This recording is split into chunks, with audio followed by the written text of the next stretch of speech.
Hello everyone, I Namit Kumari welcomes you all on Commerce Hurricanes. Friends, आज जो हम topic पढ़ेंगे वो गवर्नमेंट बजट का लास्ट पार्ट है, जिसके अंदर मैं आपको डेफिसिट के बारे में बताऊंगी। ये भी बताऊंगी कि डेफिसिट के कितने टाइप्स हैं और अगर गवर्नमेंट को डेफिसिट होता है तो उसका इकोनॉमी पे क्या इफेक्ट पड़ता है, यानी कि इम्प्लीकेशंस के बारे में भी डिस्कस करेंगे। तो वीडियो को एंड तक ज़रूर देखिएगा क्योंकि मैं आपको आज बहुत इंटरेस्टिंग बातें बताने वाली हूँ। और अगर आपने चैनल अब तक सब्सक्राइब नहीं किया है तो प्लीज़ चैनल को सब्सक्राइब भी कर दीजिए। So without wasting your time I would like to start this topic. देखिए, डेफिसिट का मतलब क्या होता है, पहले आपको ये समझना ज़रूरी है।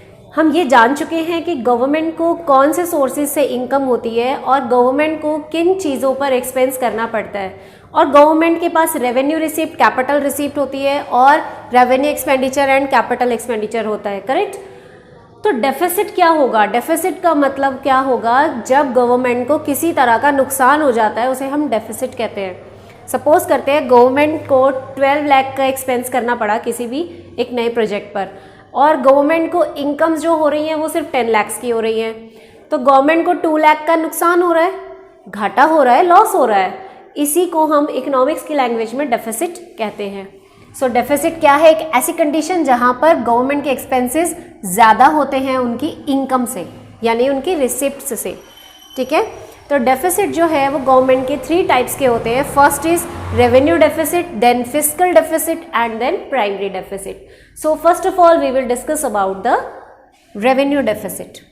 Revenue deficit as the name suggest, ये एक ऐसा डेफिसिट है जो कि कौन सी आइटम्स को इंक्लूड करता है? रेवेन्यू आइटम्स को, ठीक है। इसमें कैपिटल आइटम्स का इंक्लूजन नहीं होता, तो इसीलिए इसका फॉर्मूला भी क्या होगा? RE, मतलब रेवेन्यू एक्सपेंडिचर जब आपके ज़्यादा हो जाते हैं आपकी रेवेन्यू रिसिप्ट्स से, तो उस कंडीशन को हम रेवेन्यू डेफिसिट कहते हैं। और यू कैन से जब आपके रेवेन्यू एक्सपेंडिचर में से आप माइनस करते हैं अपनी रेवेन्यू रिसिप्ट्स तो आपको रेवेन्यू डेफिसिट मिलता है। सपोज करते हैं गवर्नमेंट को, जैसे मैंने अभी एग्जांपल लिया था, 12 लाख का रेवेन्यू एक्सपेंडिचर करना पड़ा और इनकम सिर्फ 10 लाख की हो रही है, तो ये जो 2 लाख का डिफरेंस आया है ये 2 लाख ही आपका क्या है? Revenue deficit. अब हम पढ़ते हैं कि अगर एक रेवेन्यू डेफिसिट हो जाता है तो क्या इफेक्ट पड़ेगा हमारी गवर्नमेंट पर, हमारी इकोनॉमी पर, जिसे हम कहते हैं इम्प्लीकेशंस। बहुत इंपॉर्टेंट टॉपिक है ये। अब आप सिंपल सी बात सोचिए, अगर गवर्नमेंट को नुकसान हो रहा है, क्योंकि ये नुकसान की कंडीशन चल रही है, एक्सपेंसेस बहुत ज़्यादा है, तो गवर्नमेंट क्या कर सकती है? अगर एक्सपेंसेस बढ़ते जा रहे हैं इट मीन्स उनके पास पैसे की कमी होती जा रही है, तो वो क्या कर सकते हैं? They can borrow. वो क्या कर सकते हैं? बोरोइंग्स उठा सकते हैं, लोन ले सकते हैं।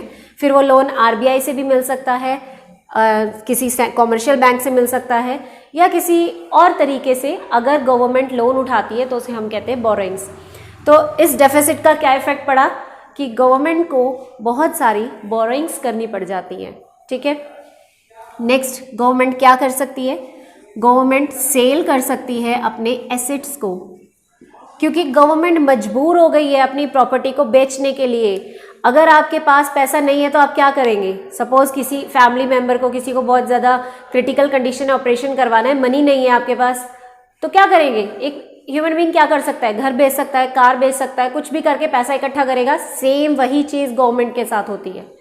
गवर्नमेंट अपनी क्या करती है? प्रॉपर्टी बेचना शुरू करती है, यानी जो कंपनीज पब्लिक थी उनको प्राइवेट सेक्टर को बेच दिया जाता है और बेचकर जो पैसा मिलता है उस पैसे से गवर्नमेंट अपना इस डेफिसिट को भरती है, इस नुकसान को कम करने की कोशिश करती है। क्लियर हो गई बात? थर्ड थिंग वो क्या कर सकते हैं? सोचिए, आपने मार्केट से लोन भी ले लिया, आपने अपनी कोई एसेट आपको पड़ी थी वो भी बेच दी, अब आपके पास एक ही ऑप्शन बच गया कि आप अपने एक्सपेंसेस को रिड्यूस कर सकते हैं। रिड्यूस, कम कर देना अपने एक्सपेंडिचर को, ठीक है। अब एक्सपेंडिचर गवर्नमेंट का कौन सा होता है? सब्सिडी दे दी सपोज किसी सेक्टर को, या किसी और प्रोजेक्ट में पैसा लगाया हुआ था, अब उस प्रोजेक्ट को थोड़े टाइम के लिए रोक दिया जाएगा क्योंकि इन चीज़ों पर एक्सपेंसेस बहुत ज़्यादा हो रहे हैं, गवर्नमेंट इतना एक्सपेंस बियर नहीं कर सकती, तो गवर्नमेंट अपने एक्सपेंसेस को कम करना शुरू कर देती है, ठीक है। तो ये हमारे कुछ इम्प्लीकेशंस थे रेवेन्यू डेफिसिट की वजह से। अब हम पढ़ेंगे next about the fiscal deficit. Fiscal deficit में आप लोगों के माइंड में शायद ऐसा आ रहा होगा कि पिछले में revenue receipts and revenue expenses थे तो यहाँ पर कैपिटल होगा, बट ऐसा नहीं है। जो फिस्कल डेफिसिट है वो टोटल एक्सपेंसेस को लेकर चलता है और टोटल रिसिप्ट्स को लेकर चलता है। तो फिस्कल डेफिसिट हम उसे कहते हैं जिसमें फॉर्मूला क्या होगा, जब आप टोटल एक्सपेंडिचर में से अपनी टोटल रिसिप्ट्स को माइनस कर देते हैं उसे हम कहते हैं फिस्कल डेफिसिट। मगर एक बात ध्यान रखने वाली है कि इसमें हम क्या चीज़ इंक्लूड नहीं करते, बोरोइंग्स। यानी कि बोरोइंग्स के थ्रू अगर हमें कोई पैसा मिला है तो उसे हम रिसिप्ट्स नहीं मानते। तो फॉर्मूले में ये ज़रूर आपको याद होना चाहिए, अदर देन बोरोइंग्स। क्लियर है? इसको हम एक और तरीके से भी कह सकते हैं। देखिए टोटल एक्सपेंस का क्या मतलब है, टोटल एक्सपेंस का मतलब है रेवेन्यू एक्सपेंसेस भी एंड कैपिटल एक्सपेंसेस भी। ठीक है, तो इसीलिए आप इस फॉर्मूले को भी समझ लीजिए, क्योंकि जब आप प्रैक्टिकल्स करेंगे तो वहाँ पर ये आइटम्स गिवन हो सकती हैं और कुछ बुक्स में भी इस फॉर्मूले से काम किया हुआ है। So you should know that. Total expense कैसे बना, रेवेन्यू एक्सपेंडिचर और कैपिटल एक्सपेंडिचर को प्लस करके। फॉर्मूले में माइनस आगे क्या है, टोटल रिसिप्ट्स। तो टोटल रिसिप्ट कैसे होगी, रेवेन्यू रिसिप्ट और कैपिटल रिसिप्ट को प्लस करके and other than borrowings. Receipts के अंदर बोरोइंग्स नहीं होना चाहिए। तो इस तरीके से हमारा ये फॉर्मूला डेवलप होता है। अब प्रॉब्लम तब क्रिएट होती है जब फिस्कल डेफिसिट मार्केट में होने लगता है, क्योंकि फिस्कल डेफिसिट एक बहुत क्रिटिकल कंडीशन है। यहाँ पर गवर्नमेंट के हर तरह के एक्सपेंसेस बढ़ते जा रहे हैं और हर तरह की इनकम रिड्यूस होती जा रही है। तो गवर्नमेंट को कुछ ऐसा करना पड़ेगा जिससे कि उस डेफिसिट को कम किया जा सके। तो इसके लिए मार्केट में क्या इम्प्लीकेशंस पड़ेंगे, यानी कि क्या इफ़ेक्ट पड़ेंगे, वो हमें समझना ज़रूरी है। अब आप खुद सोचिए, अगर एक्सपेंसेस बढ़ते जा रहे हैं, इनकम्स नहीं है, नुकसान हो रहा है, तो गवर्नमेंट क्या कर सकती है, गवर्नमेंट लोन उठाएगी, बोरोइंग्स लेगी। करेक्ट। अब वो बोरोइंग्स उसने लिया, बोरोइंग उसको फ्री में तो नहीं मिला होगा, उस उधार के पैसे पर उसे इंटरेस्ट भी देना पड़ेगा। तो भैया इंटरेस्ट भी चला गया। ठीक है जी। अब इंटरेस्ट भी एक बार नहीं जाएगा, वो रेगुलर बेसिस पर जाएगा। सपोज करते हैं कि आप इंटरेस्ट की पेमेंट नहीं कर पा रहे क्योंकि आपके पास तो फंडिंग है ही नहीं, पैसा तो आपके पास है ही नहीं। बोरोइंग्स भी आपने रीपे करनी है, इंटरेस्ट भी आपको पे करना है, जिसके लिए पैसा नहीं है। तो आप क्या करेंगे, इंटरेस्ट की पेमेंट करने के लिए एक और बोरोइंग उठाएंगे मार्केट से, यानी कि एक और लोन, फिर उस लोन पे फिर आप इंटरेस्ट देंगे। तो इस तरीके से आप देख सकते हैं कि बार बार बोरोइंग्स एंड इंटरेस्ट बढ़ता ही जा रहा है और इकोनॉमी में एक ऐसी कंडीशन आ गई है कि गवर्नमेंट लोन के नीचे दबती जा रही है। तो इम्प्लीकेशन में फर्स्ट पॉइंट क्या बना, vicious circle of multiple borrowings, यानी बार बार बोरोइंग करने की वजह से गवर्नमेंट एक जाल में फंसती जा रही है। ठीक है। नेक्स्ट आप सोचिए क्या हो सकता है। गवर्नमेंट कहती है कि हम बोरोइंग्स नहीं लेना चाहते क्योंकि ये हमें उधार के नीचे दबा देता है। तो भैया हम क्या कर सकते हैं, हम अपनी आरबीआई को बोल सकते हैं कि आप हमें पेमेंट मतलब नोट छाप कर दीजिए, प्रिंट कीजिए, ताकि हमारी इकोनॉमी में पैसा आ जाए। आरबीआई कहती है ठीक है, आप हमें गोल्ड या सिक्योरिटीज दे दीजिए, हम उसके बदले आपको नोट प्रिंट करके दे देंगे। अब गवर्नमेंट अगर नोट प्रिंट करती है तो वो प्रिंट करने के बाद आता है पैसा गवर्नमेंट के पास। गवर्नमेंट उस पैसे को जब एक्सपेंडिचर करती है तो वो कहाँ जाएगा, इकोनॉमी में ही जाएगा ना। अब इकोनॉमी में जितने भी लोग हैं, चाहे वो बिजनेसमैन हैं, हाउस होल्ड्स हैं, कोई भी है, उन सभी के पास वो पैसा जा रहा है, जिसकी वजह से क्या होगा, मार्केट में मनी का फ्लो बढ़ जाएगा। मार्केट में मनी ज़्यादा आ जाएगी तो क्या होगा, लोगों के पास ज़्यादा पैसा होगा तो क्या होगा सर, यस, डिमांड ज़्यादा बढ़ने लगेगी, लोग डिमांड करने लगेंगे।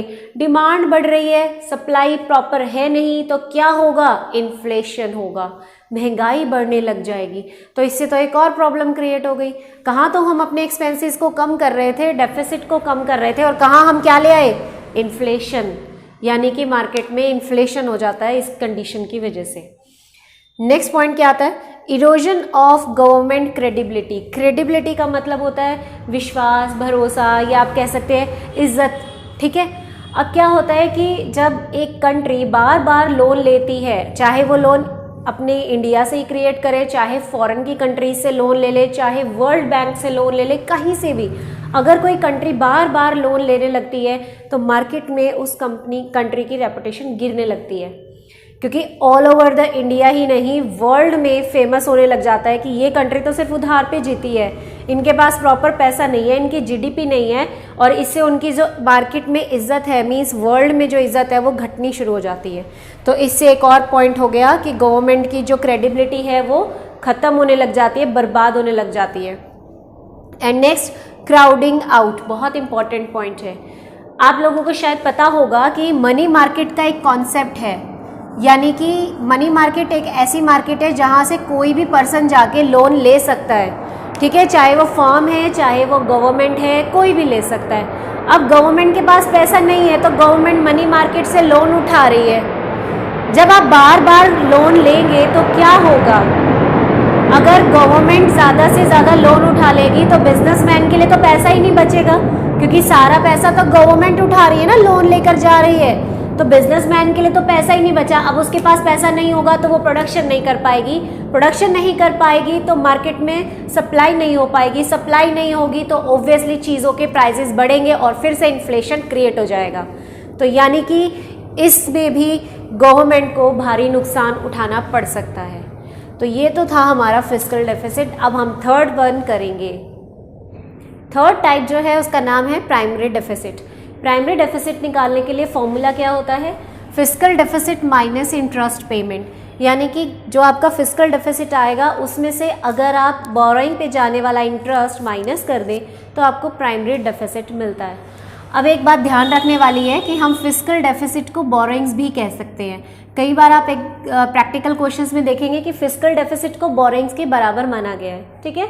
तो ये वाला जो डेफिसिट है ये हमें ये बताता है कि गवर्नमेंट ने कितना बोरोइंग उठाया है और उस पर से इंटरेस्ट पे करने के बाद कितना पैसा गवर्नमेंट के पास बचा है जिससे कि वो फर्दर एक्सपेंस कर सकती हैं। जैसे कि एक एग्जांपल लेते हैं, सपोज गवर्नमेंट ने 50 लाख का लोन उठाया है, कहीं से बोरोइंग्स ली है, अब बोरोइंग्स पर इंटरेस्ट भी देना पड़ेगा, तो सपोज करते हैं कि 20 लाख रुपीज़ का वो इंटरेस्ट पे कर रहे हैं। तो 50 लाख जो हमने बोरोइंग लिया था उसमें से 20 लाख का तो हमने इंटरेस्ट का पेमेंट कर दिया, तो हमारे पास तो सिर्फ 30 लाख बचे हैं ना। इन 30 लाख को हम आगे किसी और खर्चे में यूज़ कर सकते हैं। तो यही इसका इम्प्लीकेशन है कि ये हमें क्या शो करता है? It indicates that after the payment of interest how much government borrowing are going to meet other expense. Payment of interest करने के बाद गवर्नमेंट के पास कितना पैसा बचता है जिससे कि वो अपने आगे के एक्सपेंसेस कर सकती है। बाकी जो इसके इम्प्लीकेशंस हैं वो फिस्कल डेफिसिट की तरह ही हैं, सिर्फ यही एक डिफरेंट पॉइंट था। तो आई थिंक आप समझ गए हो कि ये किस तरीके से काम करता है। तो ये टॉपिक यहीं पर ख़त्म होता है, इसके साथ आपका गवर्नमेंट बजट चैप्टर भी ओवर होता है। तो वीडियो को, अगर आपको वीडियो पसंद आई है, आई होप पसंद आई ही होगी, तो वीडियो को लाइक कीजिए, शेयर कीजिए और अगर कोई डाउट हो तो कमेंट भी कीजिए। Thank you.